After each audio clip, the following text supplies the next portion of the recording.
नमस्कार, आप देख रहे हैं आर्य न्यूज। मैं हूं आपके साथ पल्लवी सिंह। टोक्यो पैरालंपिक में देश के लिए पहला गोल्ड मेडल जीतने वाली अवनी अब 50 मीटर एयर राइफल महिला प्रतिस्पर्धी में ब्रॉन्ज मेडल जीतकर इतिहास रच डाला है। अवनी एक ओलंपिक में 2 मेडल जीतने वाली देश की पहली खिलाड़ी बन गई हैं। तो वहीं अवनी की जीत के बाद उनके परिवार और जयपुर में खुशी का माहौल देखने को मिल रहा है। अवनी के दादाजी और आर लेखरा ने बताया है कि उनकी पोती ने इतिहास रच दिया है, जिसे कभी भी भुलाया नहीं जा सकता। इससे पहले जयपुर की रहने वाली अवनी लेखरा ने टोक्यो पैरालंपिक में 10 मीटर एयर राइफल में भारत को पहला गोल्ड मेडल दिलाया था। फाइनल्स में 249.6 पॉइंट हासिल कर उन्होंने यूक्रेन की इरीना शेटनिक को उनके रिकॉर्ड की बराबरी की थी। शूटिंग में गोल्ड जीतने के साथ ही अब अवनी देश की पहली महिला खिलाड़ी बन चुकी हैं जिसने ओलंपिक में या पैरा ओलंपिक में गोल्ड मेडल जीता हो। हालांकि इसके बाद 1 सितंबर को अवनी 10 मीटर मिश्रित एयर राइफल प्रतिस्पर्धा में क्वालिफाई राउंड में ही बाहर हो गई थी।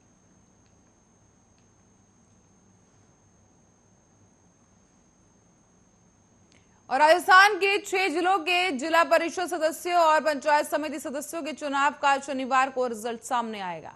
पंचायती राज चुनाव के ये रिजल्ट 77 लाख ग्रामीण वोटर्स का सरकार को प्रति कैसे रुझान है, इसका एक मिनी रेफरेंडम होगा। इसी बीच आपको बता दें कि 6 मंत्रियों और 33 विधायकों की ग्रामीण क्षेत्रों में पकड़ का टेस्ट भी किया जाएगा और इन नतीजों के आधार पर सरकार के कामकाज पर ग्रामीण जनता का रेफरेंडम इसे माना जाएगा। इसी बीच 6 जिलों में करीब 78 पंचायत समितियों के 1564 सदस्यों और 200 जिला परिषद सदस्यों के नतीजे आने हैं। 4 सितंबर को जिला परिषद पंचायत समिति सदस्यों के रिजल्ट से ये तय हो जाएगा कि गांव में सरकार की कितनी साख है, जनता सरकार की कामकाज को कितना पसंद करती है, ये भी सबके सामने होगा।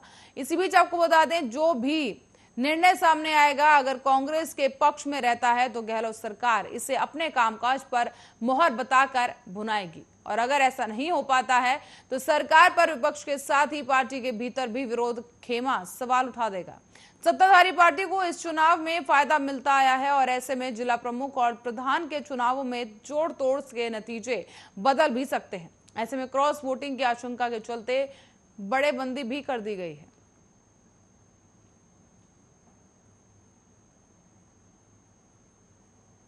और राजस्थान बेरोजगार एकीकृत महासंघ की ओर से लंबित मांगों को लेकर 10 सितंबर को प्रदेश भर के बेरोजगार विधानसभा का घेराव करेंगे। राजस्थान बेरोजगार एकीकृत महासंघ के पदाधिकारियों ने बताया है कि सरकार से लिखित समझौता हुआ है।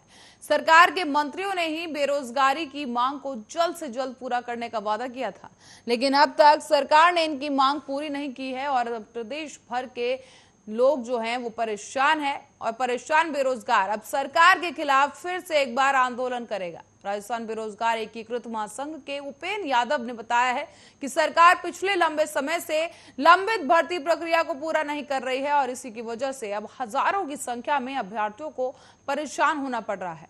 पिछले लंबे समय से नई भर्ती प्रक्रिया भी शुरू नहीं हो पाई है, जो कि राजस्थान के शिक्षित युवाओं के लिए परेशानी का कारण बन चुकी है। लेकिन सरकार में बैठे लोग सिर्फ बेरोजगारों के भविष्य के साथ खिलवाड़ कर रहे हैं। ये प्रदेश का बेरोजगार युवा अब बर्दाश्त नहीं करेगा और इसीलिए अब मांगों को लेकर विधानसभा का घेराव करने को लेकर घोषणा कर दी गई है।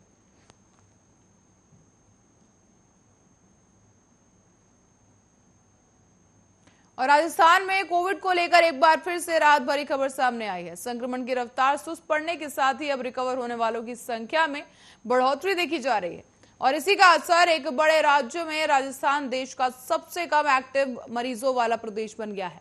ऐसे में 16 जिलों में कोरोना मुक्त होने की जो है घोषणा कर दी गई है। साथ ही पूरे प्रदेश में एक्टिव केस की संख्या 100 से भी कम पहुंच चुकी है। साथ ही आपको बता दें कि वर्तमान में मात्र 81 मरीज हैं और पिछले 1 महीने में इस महामारी से एक भी जान नहीं गई है। मध्य प्रदेश और बिहार में भी एक्टिव मरीजों की संख्या 100 से कम बताई जा रही है। इसी बीच मुख्यमंत्री अशोक गहलोत ने खुशी जताते हुए लोगों से अपील की कि आगे भी कोविड प्रोटोकॉल का पालन इसी तरह से करते रहना है ताकि तीसरी लहर को रोका जा सके। राजस्थान में कोरोना की जब दूसरी लहर आई थी तब एक्टिव केस की संख्या 2 लाख के पार पहुंच गई थी। ऐसे में अब 14 मई को सबसे ज्यादा 2,12,753 एक्टिव मरीज सामने आए थे, जो कि पिछले 110 दिनों में यह संख्या घटकर 81 पहुंच गई है। इन 3.5 महीनों के अंतराल में करीब 1.28 लाख से ज्यादा मरीज रिकवर हो चुके हैं।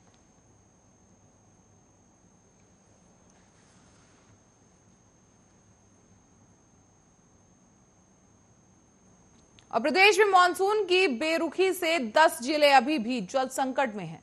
ऐसे में आपको बता दें कि आधे से ज्यादा मानसून गुजरने के बाद भी प्रदेश के 727 में से 276 बांध पूरी तरह से खाली हैं। पाली जिले को सप्लाई करने वाले जवाई बांध में तो सिर्फ 10 फीट पानी बचा है। यही वजह है कि पहली बार आधा मानसून गुजरने के बाद भी पाली में वाटर ट्रेन चलाने की नौबत आ गई। यहां 1 अक्टूबर से जोधपुर से पानी की सप्लाई की जाएगी और इस पर 200 करोड़ रुपए का खर्च सामने आएगा। फिर भी लोगों को 4 दिन में एक बार ही पानी मिल सकेगा। इससे पहले 25 जुलाई 2019 को भी मानसून के दौरान वाटर ट्रेन चलाई गई थी, लेकिन तब तक मानसून सक्रिय नहीं हुआ था।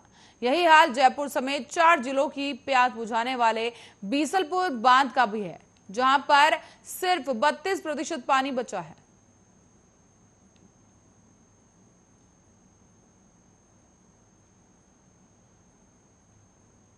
और अब आपको बता दें कि नोडल में से एक 200 किलो वजनी सांड बारिश से बचने के लिए सीढ़ियां चढ़कर मार्केट की बालकनी तक पहुंच गया है। बता दें, सकरी जगह होने की वजह से सांड वहां फंस कर रह गया और इसकी वजह से कुछ व्यापारियों के निकलने का रास्ता भी बंद हो गया। सांड को निकालने के लिए बाकायदा एक क्रेन को बुलाना पड़ा।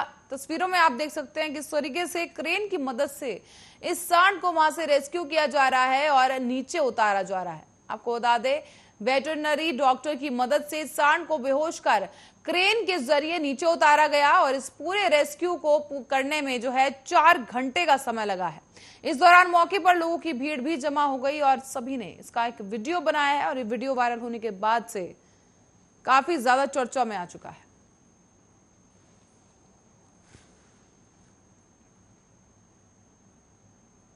मुरैना में अबाहा पुलिस ने एसडीओपी की फर्जी फेसबुक आईडी बनाने वाले लड़के को राजस्थान से गिरफ्तार कर लिया है। आरोपी रविकांत मीणा ऑनलाइन गेम खेलते खेलते फर्जीवाड़ा करने लगा। बताते चले, इसके कई लड़कियों के नाम से फेसबुक और इंस्टाग्राम पर फर्जी आईडी बनाए गए हैं। यही नहीं बल्कि लोगों को विश्वास दिलाने के लिए ये शख्स आवाज बदलकर वॉइस मैसेज भी किया करता था, जिससे लोग उसके जाल में फंस जाते थे। ये लड़कियों की आवाज निकालने में इतना परफेक्ट है, लेकिन लोग इसे लड़की ही समझ लेते थे। इसके बाद लेकिन उन्हें ये ब्लैकमेल करता था और ब्लैकमेल करके पैसों की मांग की जाती थी। वहां 15 लोगों की फर्जी फेसबुक आईडी और 10 लोगों के फर्जी इंस्टाग्राम अकाउंट बनाकर इस आरोपी ने उनसे पैसे ठगी की है और उसके पास से 200 लड़कियों के फोटोज भी मिले हैं। कुछ दिन पहले ही एसडीओपी अशोक सिंह जादौन का फर्जी फेसबुक अकाउंट बनाया गया था और इससे मैसेज भेजकर रुपए मांगे गए थे। इसकी शिकायत साइबर सेल को सौंप दी गई, जिसके बाद जांच में रविकांत मीणा को राजस्थान के जिला बारा के धोती गांव से पकड़ा गया है। रविकांत बीए सेकेंड ईयर का एक छात्र है।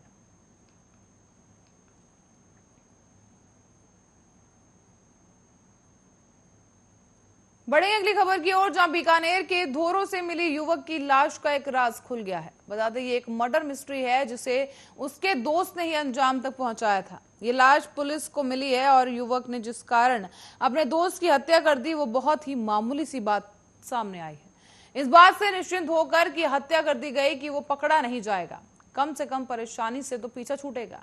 ऐसे में कारण सिर्फ इतना था कि युवक का दोस्त अपने उधार दिए गए पैसे पर ब्याज मांग रहा था। हत्या के आरोप में गिरफ्तार किए गए दोस्त ने पुलिस को बताया कि टीवी सीरियल क्राइम पेट्रोल में कई बार देखा गया है कि हत्या का राज खुलता नहीं है और इसी कारण उसने भी अपने दोस्त को मारकर एक गड्ढे में डाल दिया और उस पर से खींच डाल दी गई।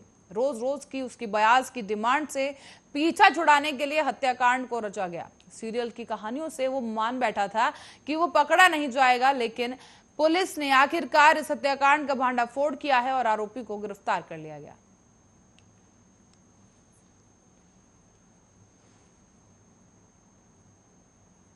और उदयपुर में शहर से सटे गांवों की सड़कों पर वन्य जीवों का दिखना आम बात होता जा रहा है। पिछले कई दिनों से तेंदुए का कहर देखने को मिला और अब अन्य वन्य जीवों के दिखने के बाद एक बार फिर से मगरमच्छ शहर की सड़कों पर नजर आ गया है। बड़ी मदार रोड पर मंगलवार देर रात को एक मगरमच्छ के दिखने से एक बार तो वाहन चालकों में भी हड़कंप मच गया है। बता दें, ग्रामीणों ने मगरमच्छ के मूवमेंट का एक वीडियो बना लिया। मगरमच्छ मादार तालाब से निकलकर पहाड़ी की ओर चला गया और बताते चलें कि दरअसल उदयपुर शहर के मदार तालाब में कई मगरमच्छ रहते हैं। कई बार ये मगरमच्छ तालाब से निकलकर गांव की सड़कों पर घूमते हुए भी नजर आते हैं। इससे पहले भी गांव की मुख्य सड़कों तक मगरमच्छ को देखा गया था और मगरमच्छ के मूवमेंट का ये इलाका आबादी बस्ती से करीब 4 से 5 किलोमीटर दूर है।